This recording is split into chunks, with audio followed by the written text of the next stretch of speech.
Good evening.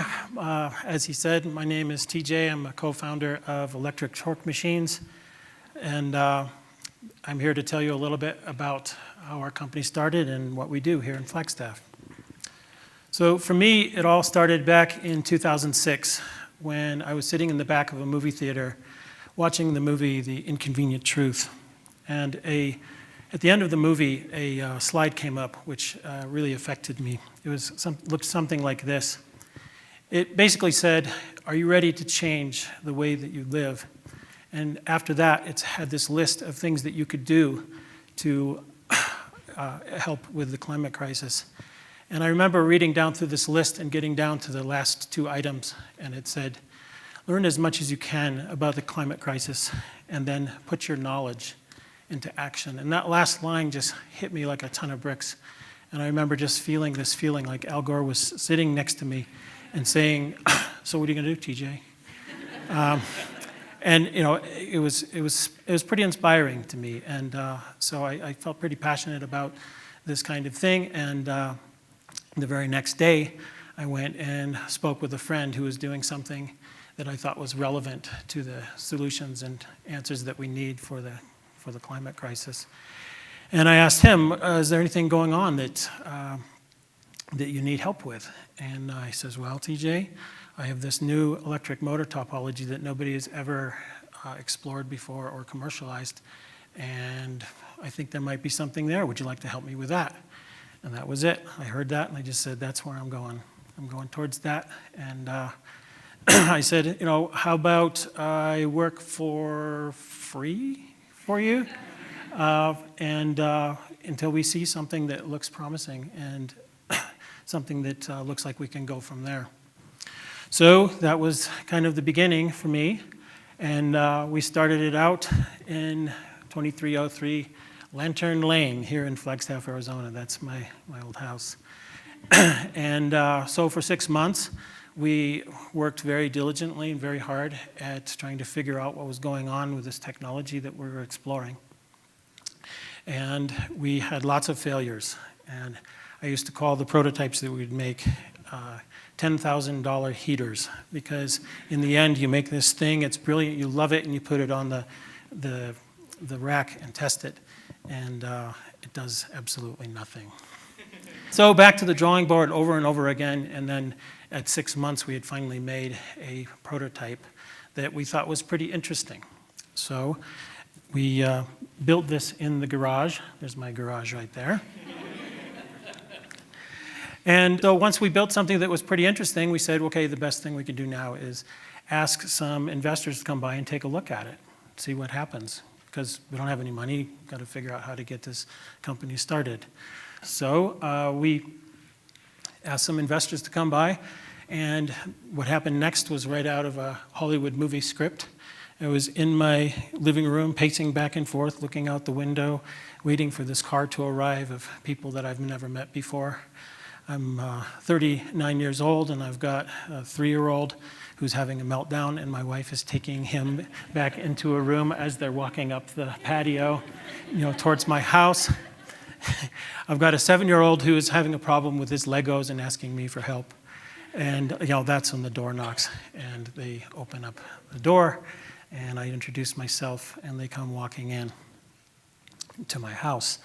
So very intimidating, because what they had done was they brought a professor from MIT with them who was a world-renowned expert in electric motors. So now this is the Hollywood moment where these guys are, you know, stepping over the toys and walking, you know, through the living room and into the garage.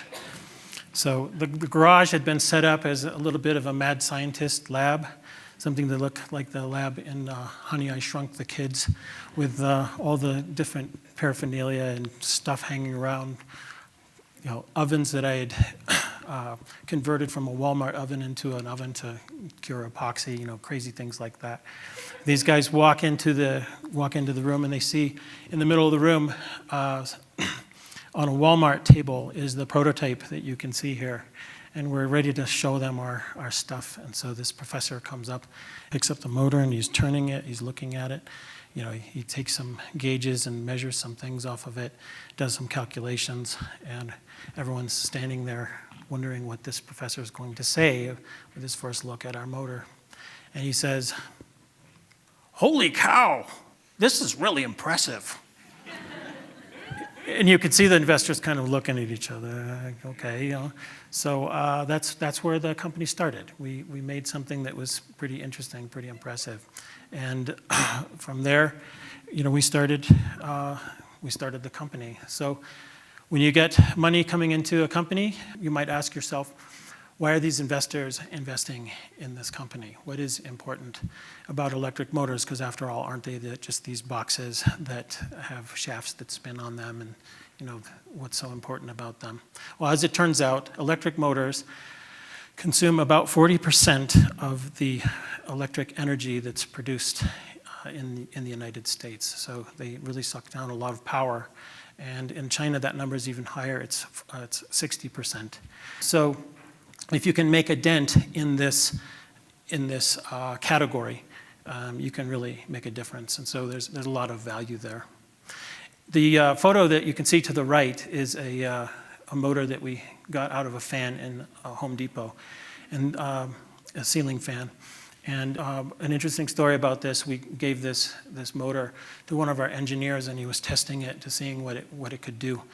And I'll never forget, he's looking at this motor, and he takes the electrical probes and he throws them down, and he walks away, and he says, "That should be illegal." I'm like, what happened? He says, "This thing's a piece of junk. It's only 15% efficient. 80% of the power going into this is going into heat in your room, and 15% of the available energy is actually going into moving the air." So when you buy a really low budget ceiling fan, this is what you're getting, and it's all about the dollars, but you know, it doesn't make sense on the ecological scale of carbon footprint. What would happen if we were able to upgrade our motors to a more efficient standard of electric motor? This question was actually explored by the Consortium of Electrical Efficiency in 2009, and they came up with, you know, some answers to this. All we have to do is just upgrade to available motors that we have now in their efficiency standard, and we can get some of the following benefits that you see on this list. And the one that strikes me the most is the replacement of 3 to 5 million passenger cars worth of gasoline. And this is just very easy. We can do this today. It's available today. So this is kind of the value proposition that these investors were interested in. So you get a little bit of money and you get started. And this is a fun photo because it's the first product that we ever made. It was an electric bicycle. This is my friend Troy Kelly, who is still with us today with the company, and he is an absolute brilliant electrical engineer making the electric controllers that go along with our motors. And this was the first prototype of many. And if some of you have been driving up and down Butler, you may have seen one of the ETM engineers on one of these things going sometimes as fast or faster than the cars on the street. The actual record speed is classified information. So life in a startup in the early days, you can see us sitting around a table looking at the prototype that was in that bicycle that you just saw. And to the left of that is a round disc. This is a disc that's going to turn into an electric motor that we're going to try out on a car. So this is kind of what it's like in an engineering lab. You have lots of problems to solve, lots of things to do, lots of things to analyze and figure out what's going on. The gentlemen on the right are looking at efficiency maps of our motors and trying to just see what's going on. So this is me holding some electric motors that are going onto an electric vehicle. And you can see in the back there's a Lotus Elise that we're outfitting with some electric motors. There's engineers working on all of the various systems to make this car work. And we're going to take those motors that I'm holding in my hand and put them actually in the wheels of the Lotus Elise. But this slide is very bittersweet to me because it was very fun to work on something so intriguing and amazing and fun like an electric car. And so I labeled this trying to go too fast, and that was, or trying to go fast, that was a slip. I labeled this trying to go fast because our company was trying to go fast too. And like all companies that are startups, it's hard to figure out how to go. And we weren't unlike so many that run into problems. And for the next slide, I tried to figure out a way to go onto Google Earth and explain what it's like to have this happen to your company. And I did an image search, and the title of the search was Startup Ups and Downs. And the following quote came up. And when I read this, I just said, oh my gosh, this has absolutely been my life. And it's just crazy. And if I ever meet Mark Anderson in the airport or something, like near a bar, I'm definitely going to buy him a beer for writing this quote. It's spot on, and this is what we went through. So 6 years later, we now have an awesome CEO. We have an incredible team that is capable of doing just about anything we can imagine. We have 20 engineers at our Flagstaff facility, and we are continuing to explore this technology as best as we can and as fast as we can to make it advance. Right now, we have 3 locations around the world. We have a factory in Tartu, Estonia, one in Taipei, Taiwan, and one here in Flagstaff, Arizona. The Flagstaff, Arizona facility here is responsible for all the stuff involved with advancing the technology and adapting it to the customer's needs. And basically, everything that we dream up, everything that a customer asks for, we explore in these walls. And it is a very capable team to make whatever we want. We can make the prototype, we can look at the computer analysis of the motor to create a motor that is exactly what the customer is looking for, so that they aren't paying 1 penny more for what they're asking for. So this is a slide that I took, a photo of an electric motor that a customer mailed to us. It shows the gold motor is the one that they sent to us, and they said, what would your motor look like if you sent us a replacement motor for that? And the little black box down on the bottom is the motor that we provided for them to replace their motor. So you look at this slide and you think, okay, well, that's kind of cool, but what does that do for the customer to have the motor be smaller? Well, it can do a lot of things. It creates a much different installation procedure. The motor on the right is 150 pounds or so. And it's hard to just put that up and install it. It creates a lighter and more efficient material usage for the support structure. And you can imagine if you order 5,000 of those gold motors, it's going to take up all your shelves in your shop versus something that you can almost toss to a friend. And so this is what we've created. It's something like a 3 to 10x reduction in the size of the motor, keeping the power the same. How did we do this? Well, that's what we were doing in the garage as we were exploring this new motor topology. It basically takes the motor and turns it inside out. If you look at the one on the right, it's our direct drive technology. It has a central copper coil that is surrounded by the electrical steel in the system. And the motor on the left is a bunch of different coils that wrap around the steel. So we've effectively turned the motor inside out by wrapping the steel around the copper instead of the copper around the steel. And what it does is it allows us to get as many poles as we want onto the motor. And the poles are the things which actually pull the motor into its various positions to create the rotation. So when a customer comes to us, they say, okay, here's our product. It's here on the left. What will the replacement look like? And this is actually a production model that we have here at ETM. And it actually wound up in the NAU Aquatic and Tennis Center. And it's also in the airport in the form of very, very large ceiling fans. So next time you're in there, the motors are actually made here in Flagstaff.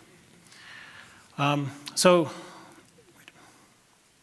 effectively what we've done is we've created a new motor category. And this category is shown here on these lines. It shows conventional electric motors, as are the small dots that you can see. And what happens with a log-log plot, which is a little bit technical, but what happens with a log-log plot is you get a line which shows what the particular design is capable of, regardless of the size. And it plots out into a straight line and shows this, what we call the cloud of electric motors that are competitive to our motor. And the blue line represents what we've been able to create. And so it's a new category of motor, but it is not something that replaces any motor. The motor that we have with all those poles that you saw actually spins very slowly, which is different than many motors. And in spinning slowly, it also creates a lot of continuous torque.